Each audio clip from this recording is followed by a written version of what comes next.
에서 욥의 일생을 다루고 있고요. 그 욥의 일생을 통해서 우리에게 주시고 싶은 말씀, 주고자 하시는 하나님의 뜻은요, 바로 그 주제가 고난에 관한 것입니다. 그냥 고난이 아니라 의로운 사람이 당하는 고난에 관한 것입니다. 욥이라는 사람 잘 아시죠? 하나님 말씀에 순종했고 그 삶이 참으로 하나님께 거역하지 않은 그러한 순종적인 삶이었습니다. 그런 사람이 하나님에게 시험을 당하여 고난을 당할 때 이렇게 묻는 것이죠. 그 고난의 뜻이 무엇이냐? 왜 그 고난이 주어진 것이냐? 이렇게 질문을 던지는 것입니다. 하나님의 자녀들도 고난을 겪습니다. 예수님을 잘 믿어도 어려운 일이 생깁니다. 그럴 때 우리는 어떤 믿음의 태도를 취합니까? 그럴 때 우리는 이 닥친 고난과 시련이 왜 주어진 것이라고 생각합니까? 우리는 이런 물음을 이 말씀 속에서 찾고자 하는 것입니다. 그런데 대단히 비성경적이고 대단히 개인적인 생각들로 이런 답들이 채워지곤 했지요. 오늘 이 말씀을 통해서 욥기는 과연 우리에게 고난에 대해서 무엇을 말씀해 주시는지 이런 답을 찾고 돌아가시기를 바랍니다. 욥기 전체 내용을 잘 아시지만 제가 다시 처음부터 말씀을 드리자면 욥이라는 사람은 하나님 앞에서 정말로 의롭게 살았던 사람이었죠. 그런데 하나님은 가혹한 시험을 내리십니다. 그 시험의 시작은 사탄 때문이었다고 기록합니다. 사탄이 생각하기로 욥이 하나님 앞에서 신실한 믿음을 보여주는 데에는 그만한 이유가 있다고 의심했기 때문입니다. 욥기 1장 9절을 한번 펴보시기 바랍니다. 욥기 1장 9절에 사탄이 이렇게 얘기합니다. 욥기 1장 9절 함께 읽어보겠습니다. 사탄이 여호와께 대답하여 이르되 욥이 어찌 까닭 없이 하나님을 경외하리이까? 자, 아무 까닭 없이 하나님을 경외할 리가 없다. 이것이 사탄이 의심한 거예요. 이 사탄의 말은 우리에게도 해당되는 말이기도 합니다. 우리가 하나님께 순종하고 경외하는 믿음의 행동이 어디에서 비롯된 것이냐를 사탄은 우리에게 지금도 의심 어린 눈길로 쳐다보고 있는 것입니다. 그리고는 사탄은 매우 확신하고 있어요. 이유가 없이 하나님은 결코 경배될 수 없다. 그것입니다. 이유 없이 믿는 믿음은 결코 세상에 존재하지 않는다. 이것이 사탄의 확신입니다. 그로부터 시험이 욥에게 시작이 된 거예요. 정말 욥도 그러한지 보자는 것이죠. 하나님을 믿어서 뭔가를 받았고 앞으로 뭔가를 받을 거라는 기대가 없이 그 믿음이 계속 유지될 수 있을 것인가? 하나님을 그토록 신실하게 믿는 것이 조건 없이 가능한 것일까? 그것을 한번 시험해 보자는 것입니다. 우리가 하나님께 예배하고 또 교회를 섬기고 하는 우리의 모든 신앙 행위에는 반드시 그에 합당한 보상이 기다려지기 때문이 아니냐고 사탄은 강력하게 의심하고 있는 것입니다. 여러분 어떻게 생각하십니까? 사탄의 말이 맞습니까? 사탄의 말에 동의하십니까? 아니시죠?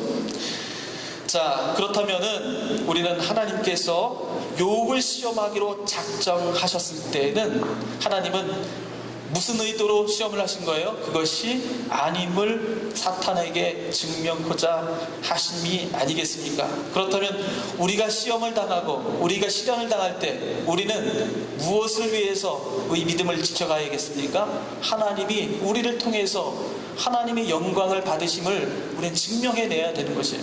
나를 위한 믿음이 아니고 나의 욕심을 위해서, 나의 바람을 위해서, 성취하기 위해서 믿는 믿음이 아니었다는 것, 무언가 주실 것을 기대하면서 믿는 믿음이 아니었다, 그것을 위한 순종이 아니었다, 그것을 위한 예배가 아니었다, 그걸 우리는 증명해낼 책임이 우리에게 있다는 것입니다. 우리는 욥기를 통해서 고난에 대한 물음에 대해서 우리는 물어야 한다고 우리가 처음에 시작을 했지만 이와 함께 또 다른 중요한 하나의 목표가 생겼습니다. 하나님에 대한 우리의 믿음의 이유가 어디에서 비롯된 것인지를 함께 물어야 한다는 것입니다. 우리가 예배하고 섬기고 헌신하는 진짜 중요한 이유, 누가 시켜서도 하는 일이 아닌데 내가 왜 하나님을 믿어야 하는지, 그 믿어야 하는 마음은 어디서 온 것인지, 어떤 경우와 상황에서도 내가 부정할 수 없고 부인할 수 없는 그 믿음의 근원을 밝혀내는 것이 바로 욥기가 우리에게 말하고자 하는 또 다른 중요한 물음이기도 합니다. 항상 믿음의 열정이 우리가 같을 수는 없지요. 인정할 수 있습니다. 하지만 우리가 급격한 슬럼프에 빠질 때에, 급격한 믿음의 침체에 놓이게 될 때에 하나님을 신뢰하고 예배하는 일에 기쁨이 없고 오히려 우리 마음속에 부담과 짐이 된다고 느껴질 때에 우리는 사탄이 확신한 것처럼 물어야 하는 것이죠. 나는 지금까지 어떤 이유와 목적을 가지고 하나님을 믿어왔던 것인지, 내 안에 숨겨진 또 다른 이유가 있었던 것인지 진단해 보아야 한다는 것입니다. 그것이 중요한 물음입니다. 왜 그러냐면 그 믿음의 조건이 만약에 우리 안에서 해소가 되거나 사라지게 된다면, 해결된다면 하나님도 내 안에서 사라지기 때문이죠. 그런 믿음의 조건과 이유들이야말로 사탄이 끊임없이 우리를 조롱하고 싶어하고 끊임없이 유혹하며 믿음의 길에서 벗어나도록 우리를 자꾸만 다른 길로 인도하는 그런 믿음의 아킬레스건과 같은 우리 믿음의 약점이 되기 때문입니다. 우리의 믿음의 근거는 무엇인가? 또 우리는 무엇 때문에 하나님 앞에 선자가 되었는가? 그것을 우리가 함께 물어야 한다는 것입니다. 바로 사탄은 그 점을 욥에게 시험하도록 하나님께 요구합니다. 욥이 하나님을 경외하는 것은 그에게 주어진 가족과 재산과 그의 건강 때문이라고 의심하는 것이죠. 그리고 당장 그것을 빼앗도록 시험합니다. 그리고 마침내 하나님은 욥의 믿음을 시험하기 위해 자녀의 생명을 빼앗고 재산을 약탈하게 하고 마지막으로 욥의 몸까지 저주하십니다. 큰 벽을 얻게 하셨습니다. 그야말로 살았으나 산송장과 같은 사람이 되게 만드셨습니다. 이런 비참한 삶으로, 나락으로, 완전히 비탄으로, 수렁으로 떨어지도록 욥을 밀어내셨죠. 자, 고난이 닥쳤습니다. 욥에게 고난이 드디어 주어졌습니다. 이제부터 어떤 일이 벌어지는가가 중요하죠. 이때 욥의 친구들이 욥의 상황을 듣고 위로하기 위해서 찾아옵니다. 세 친구들은 욥에게 하나님 앞에 지은 죄가 있는지 없는지 잘 생각해보고 그것을 회개하라고 그렇게 충고합니다. 왜냐하면 욥, 당신 너가 당하고 있는 그 고난에는 이유가 있는데 이유가 없이는 너가 이런 일을 당할 이유가 없다는 것이죠. 죄가 없었더라면 이런 고난을 받을 이유가 없다는 것입니다. 이런 세 친구들, 욥을 찾아와서 충고를 했었던 세 친구들의 그 말의 내용은 조금씩 다르지만 결론은 한 가지입니다. 고난과 복은 다 인과 응보, 필규정, 이런 것이라는 거예요. 잘하면 복을 주셔야 하고 못하면 벌을 받아야 하는 것이 하나님이 우리를 대하는 일관된 방식이라는 것입니다. 그런데 친구들이 욥에게 인정하라고, 욥은 저항하죠. 나는 절대 그런 일 없다. 그러니까 너 말고 네 가족 중에, 너 가족 말고 다른 사람들 중에, 너 관련된 사람들 중에 지은 죄가 있는지까지 샅샅이 뒤져보라고 그렇게 충고를 해줬지요. 반드시 무언가 있기 때문에 그런 일을 당한 것이라고. 그러나 그 친구들이 욥에게 그토록 인정하라고 충고하는 그 인과 응보의 신앙은 무엇입니까? 사탄이 욥에게 처음부터 의심하였던 그러한 신앙이었어요. 욥이 그냥 믿을 리가 없다. 뭔가 결과를 기다리기 때문에 믿는 것이다. 인과응보가 아니라고 말해야 될 친구들이 오히려 지금은 옆에 나서서 욥에게 너가 지금 인과응보, 뭔가 주어질 기대가 있고 보상이 있으니까 믿었던 것이 아니냐고 지금은 오히려 거들고 있는 그런 상황입니다. 내가 지금까지 잘된 건 하나님 앞에서 잘했기 때문이고 지금 이 꼴이 된 건 분명히 죄를 지었기 때문이라고 그렇게 친구들이 주장한다면, 지금 욥이 해야 될 일은 무엇입니까? 욥이 고난을 피하고 다시 그 복을 되찾기 위해서는 하나님 앞에서 회개하고 의롭게 행동하는 모습을 보여주어야 하나님이 다시 그 벌을 거두시고 복을 주신다는 그런 결론에 이르게 됩니다. 그것이 누가 원했던 거예요? 누가 인정하기를 원했던 것입니까? 사탄이 인정하기를 원했던 거예요. 봐라, 욥 그것밖에 되지 않았다. 그가 하나님을 그토록 신뢰하고 믿었던 것은 다 뭐예요? 가족과 재산과 그리고 그의 건강 아니었느냐? 그걸 인정하도록, 순순히 그것을 시인하도록 사탄이 만들고 싶었던 것입니다. 새 친구들의 충고는 어떤 충고였습니까? 욥을 더욱 궁지로 빠뜨리는 잘못된 충고였던 것입니다. 고난에 대한 잘못된 신앙적 태도라고 우리는 볼 수가 있습니다. 그런데 인과응보, 반드시 뭔가 주어질 거라는, 그렇잖아요. 우리는 그 숭고한 십자가의 신앙도요, 우리는 인과응보로 해석합니다. 십자가의 고난이 있어야 뭐가 있어요? 영광이 있다고 얘기합니다. 맞는 말이에요. 하지만 여러분, 영광이 없다면 십자가를 지지 않을 것입니까? 영광이 주어지지 않는다면 우리는 십자가를 피할 것입니까? 여러분, 그렇지 않아요. 십자가가 있었기 때문에 부활이 있었다. 맞는 말이지만 우리는 그 결과를 다 예상하고 반드시 주어질 뭔가의 보상을 우리는 손에 쥐고서 믿는 것이 아니라는 것입니다. 교회에 헌신하고 믿음 생활에서 벗어나지 않으면 반드시 그 사람에게 좋은 일이 생겨야 한다고 우리는 믿고 있습니다. 반대로 교회도 안 나오고 믿음 생활도 엉터리로 하고 세상 사람과 똑같이 살면 하나님이 언젠가는 벌을 주신다고 우리는 어디선가 그렇게 들었습니다. 그리고 또 그렇게 하나님이 하지 않으시면 교회라는 이 거대한 구조는 문제가 생겨집니다. 왜냐하면 헌신하는 사람은 헌신의 동기와 이유가 없어지기 때문입니다. 그리고 믿음을 방치하는 사람에게도 하나님에게로 다시 돌아와야 할 하등의 이유를 알 수 없기 때문이죠. 따라서 인과응보의 신앙, 우리가 거절하고 싶고 우리가 떠나고 싶어도 무언가를 대가를 바라는 그 신앙, 잘못된 것인 줄 알면서도 우리에게는 그것이 결코 떨어지지 않는, 부정할 수 없는, 언제나 따라다니는 무언가 같이 우리 신앙 안의 일부가 되었다는 것입니다.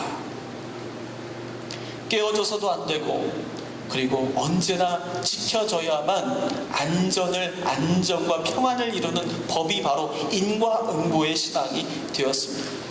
그런 인과응보의 신앙 안에서는 결국 하나님도 선택권이 없습니다. 잘하는 사람에게는 반드시 복을 주셔야 합니다. 못한 일에 대해서는 대가를 치르게 해야 하지만 세상이 시끄럽지 않아요. 공평하신 하나님이라고 찬양합니다. 그래야만 질서가 있고 믿음의 세계에 안정감을 줄 수 있다고 그렇게 믿는 것이죠. 그래서 뜻하지 않게 교회 안에서 이 인과응보의 논리, 뿌린 대로 거둔다는 이 논리는 아주 강력하고 효율적인 교회 운영의 도구가 되었습니다. 교회에서 헌신하고 믿음에 충실해야 하는 이유를 설명하고 또 설득하기가 매우 쉬워졌습니다. 교회 잘 안 나오는 성도에게 혹은 불신자에게 교회에 나와 예수를 다시 믿어야 하는 이유를 설명하기도 쉬워졌습니다. 마침 교회 안 나오시는 분에게 안 좋은 일이 생기면 그 안 좋은 일이 교회 안 나오는 것과 관련 있는 것이라고 믿게 만들 수 있게 되었습니다. 그런 예가 수두룩하죠. 설교에서 강단에서 많이 인용되는 그런 예화들 있습니다. 강철왕, 카네기, 석유왕, 록펠러, 백악관을 지킨 링컨, 여러분 이런 사람들 이야기를 수도 없이 들어보셨을 것입니다. 그렇게 유명해지고 부자가 된 사람들의 배경에는 항상 11조가 있고 기도 생활 같은 것이 늘 있었다고 말합니다. 11조 기도 생활 잘하는 것이 억만장자가 되고 대통령이 되는 비결이라고 그렇게 대놓고 얘기는 못하겠지만 은연중에 그것과 관련이 있다고 그렇게 말하곤 하죠.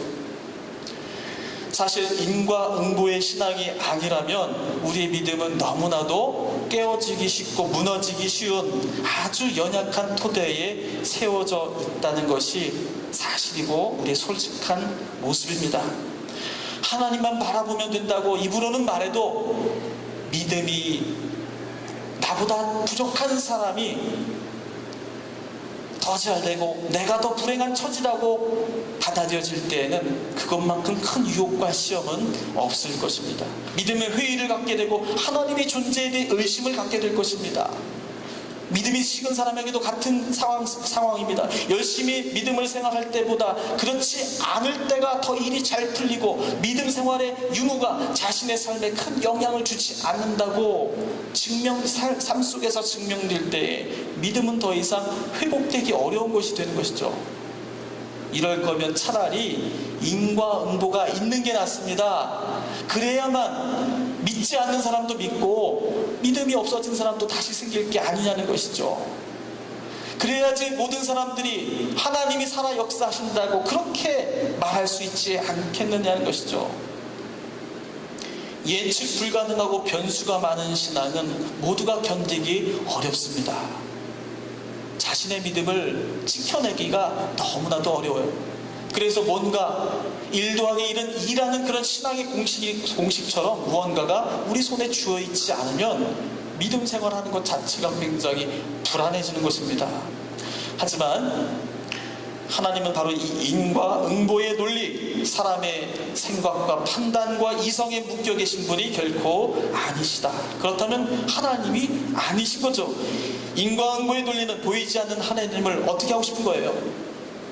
1 더하기 1이라는 이 수학 공식처럼 논리 안으로 끌어내어서 보이는 하나님으로 만들고 싶은 겁니다. 그것이 바로 뭡니까? 우상 숭배가 되는 것이에요.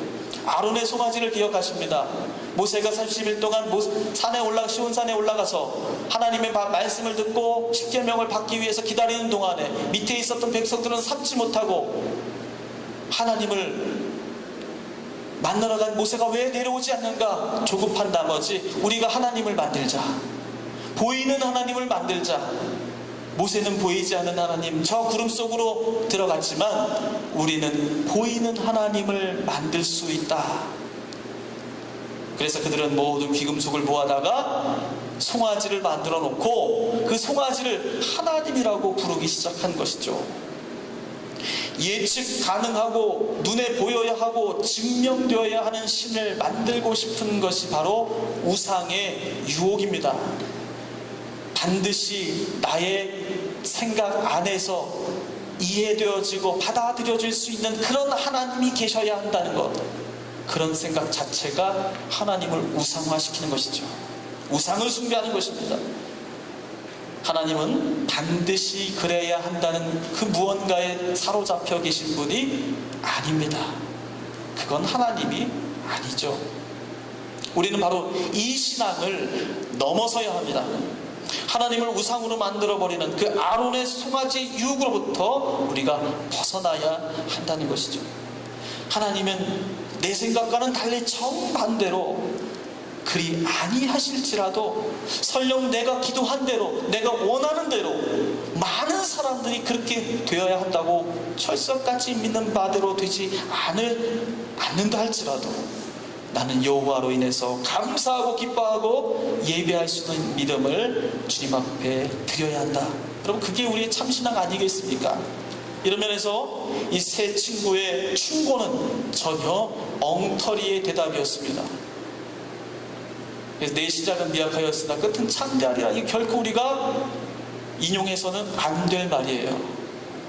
집에 있으시면 띄어내십시오. 그거는 우리를 사탄의 유혹으로 이끄는 친구들의 잘못된 충고였습니다. 이 세 친구의 충고, 이것은 우리가 결국 따라서는 안 될 잘못된 고난에 대한 답이죠. 다음으로 욥에게 엘리후라는 한 지혜자가 욥에게 찾아옵니다. 그는 앞에 세 친구들의 무지함을 비난하면서 그들이 무엇을 잘못 얘기했는지를 정확하게 알고 있었어요. 그리고 욥에게 그렇게 말합니다. 그리고 욥에게 당신이 겪고 있는 그 고난이 무엇인지에 대해서 말하기 시작하죠. 욥이 당하는 고난은 욥의 교만을 막고 징계를 통해서 연단하고 훈련하기 위함이라고 그렇게 설명합니다. 하나님이 우리에게 고난을 주시는 목적이 무엇이라고요? 우리를 연단하기 위함이다. 그러니 하나님의 섭리를 무시하고 함부로 하나님과 변론한 것은 교만한 행동이라고 그렇게 말합니다.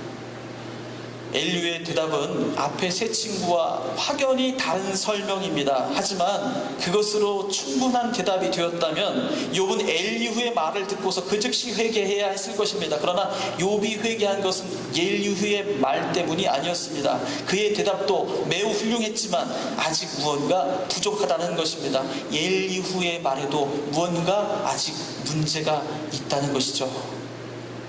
우리의 고난에는 하나님께서 우리의 부족함을 연단하시기 위한 목적이 있음을 알아야 한다. 여러분, 이 말 사실 정답에 가깝지 않습니까? 이보다 더 좋은 대답을 가지고 계십니까?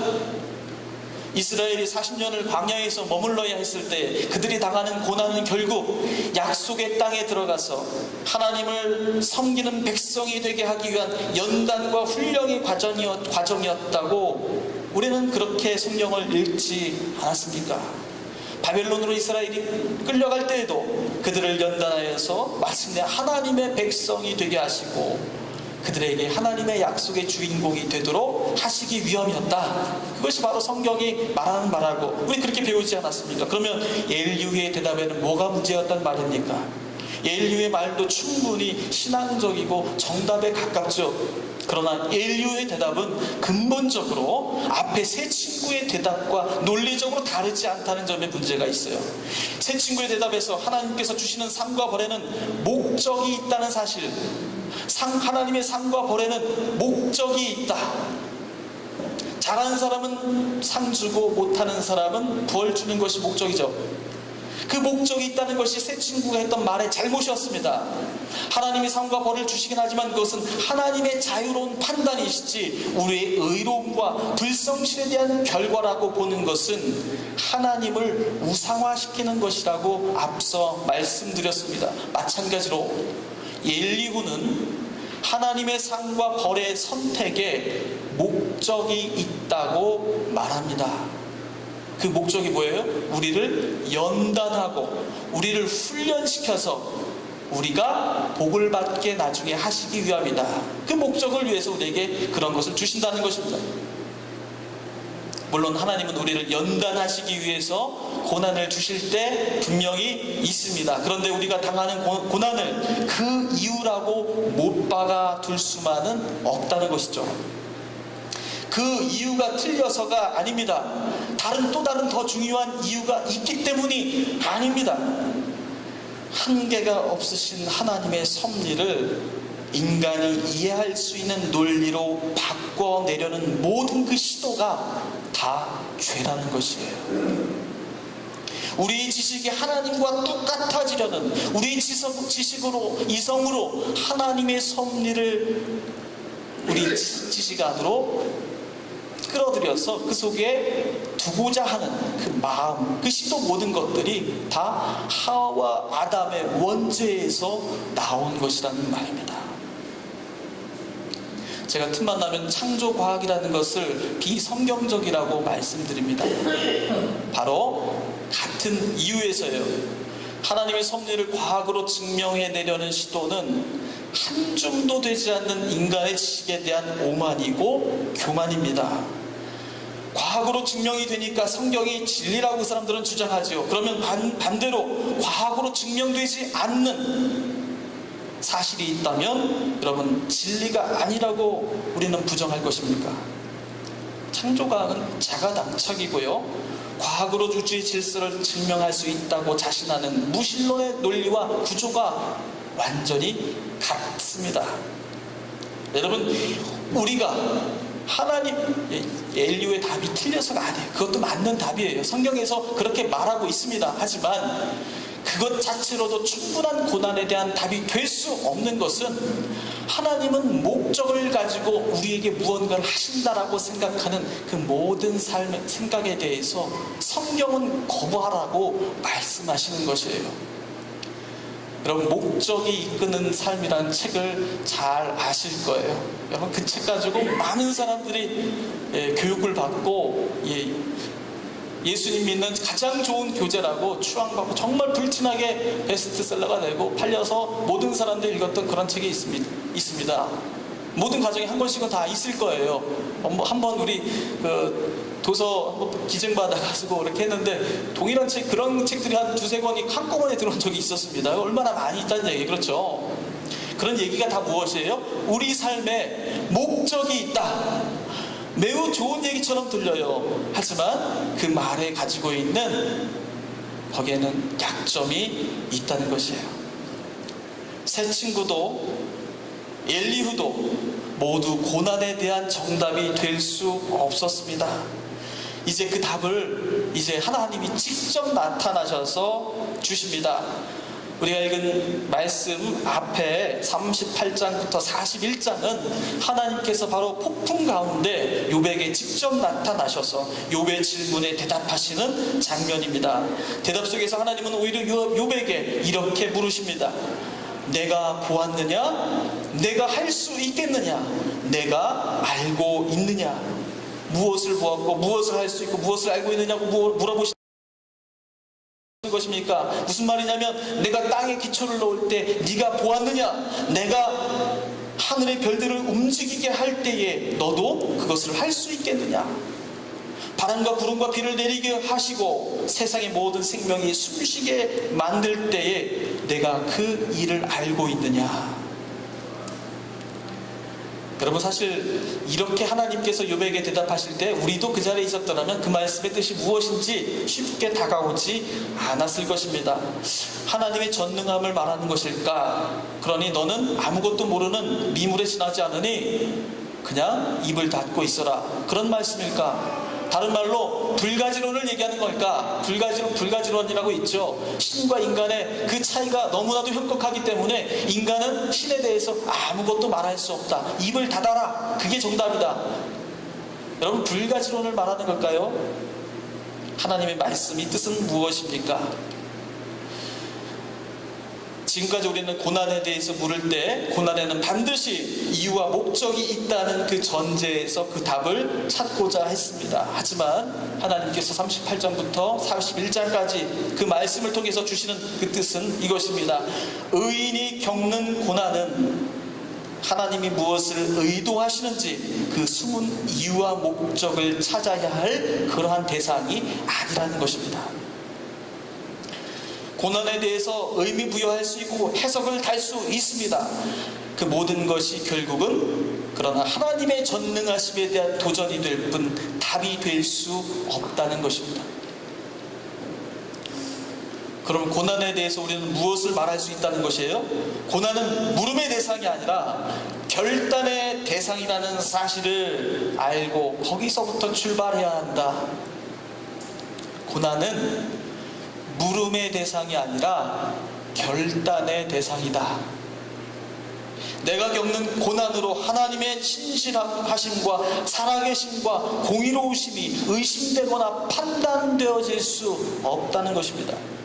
고난에 대해서 왜라고 질문 던지는 것이 불가능하다는 것입니다. 어쩔 수 없는 인간의 한계이지만 우리는 왜라고 밖에 할 수 있는 질문이 없는 존재이지만 왜라는 질문에는 결코 답이 주어지지 않는다는 것입니다. 그러면 고난에 대해서 우리는 무엇을 말할 수 있습니까? 고난은 다만 하나님이 누구이신지를 알게 하고 하나님을 신뢰하게 하고 하나님의 뜻을 따라 선택하고 결단하는 그 순간 한에서만 우리는 고난의 뜻을 찾을 수 있다. 고난은 물어서 답을 찾아야 할 문제가 아니라 살아내야 할 실존의 문제다. 고난은 원망의 문제가 아니라 하나님을 의지하여서 부딪히고 모험을 감행해야 하는 인간이라는 존재에게 주어진 그 운명에 관한 문제로 바라보아야 한다. 고난의 이유와 목적을 물어서는 아무런 답을 얻어낼 수 없다는 것입니다. 오로지 부딪혀서 뚫고 나가려는 그 용기를 가지고 그것을 통해서만 우리는 고난의 이유를 알게 되는, 고난은 그러한 삶의 일부라는 것입니다. 여러분, 42장에서 욥이 회개를 하고요, 그리고 하나님 앞에 자복합니다. 하나님, 잘못했습니다. 무엇을 잘못했다고 회개하는 것일까요? 우리가 읽은 말씀은 회개하는 것인데, 그러면 욥은 뭘 회개한 것입니까? 하나님의 그 말씀을 듣고 욥은 무엇을 깨달았기에 회개한 것입니까? 아니에요. 자신의 교만을 회개하는 게 아닙니다. 지난 숨겨진 과거의 잘못을 생각해내서 그것을 회개한 것이 아닙니다. 무엇을 회개했습니까? 욥은 이전까지 믿었던 하나님을 잘못 알아왔던 것에 대해서 내가 하나님을 잘못 알았구나, 내가 하나님을 정말 몰랐구나, 그거를 욥은 회개한 것입니다. 3절에서 이렇게 얘기하죠. 같이 읽어보겠습니다. 무지한 말로 이치를 가리는 자가 누구이까? 나는 깨닫지도 못한 일을 말하였고 스스로 알 수도 없고 헤아리기도 어려운 일을 말하였나이다. 지금까지 내가 수없이 하나님에 대해서 말했던 건 다 거짓이었고 다 하나님에 대해서 잘못 알았던 것이라고 자복하는 것이에요. 내가 하나님을 모르고 내가 잘못된 믿음을 가져왔구나. 욥은 믿음의 세계를 다시 보게 되었습니다. 무엇을 보게 된 것입니까? 바로 창조주 하나님을 바라보게 된 것입니다. 내가 믿는 분이 어떤 분이시냐? 창조주 하나님이시다. 여러분, 처음 듣는 얘기는 아니죠. 그걸 모르는 사람이 어디 있습니까? 하지만 이토록 자명한 사실이 우리 믿음의 근거가 되지는 못했다는 것이에요. 우리에게 뭔가를 주시는 하나님이기 때문에 우리에게 좋은 것으로 날마다 넘치게 주시니 할렐루야가 아니라 하나님이 나의 창조주이시다, 그 사실 하나만으로 우리는 하나님을 예배하기에 이유가 충분하고 합당하다는 것입니다. 그것 이외에 더 좋은 이유는 찾을 수 없다는 것입니다. 하나님이 어떤 분이신지, 그 피조물인 나는 이 고난의 연속인 이 순간에 무엇을 선택해야 할지 나는 끊임없이 믿음으로 무릎 꿇고 나아갈 뿐이지, 왜 주어졌냐고, 왜 그 고난과 시련이 나에게 있는 것이냐고 물을 수 없다는 것입니다. 말로서 이치를 따지고 원인과 결과를 분석해내는 그 신앙만으로는, 그 신앙 가지고는 우리가 하나님이 주시는 그 창조주 하나님의 은혜를 우리가 만끽할 수 없다는 것입니다.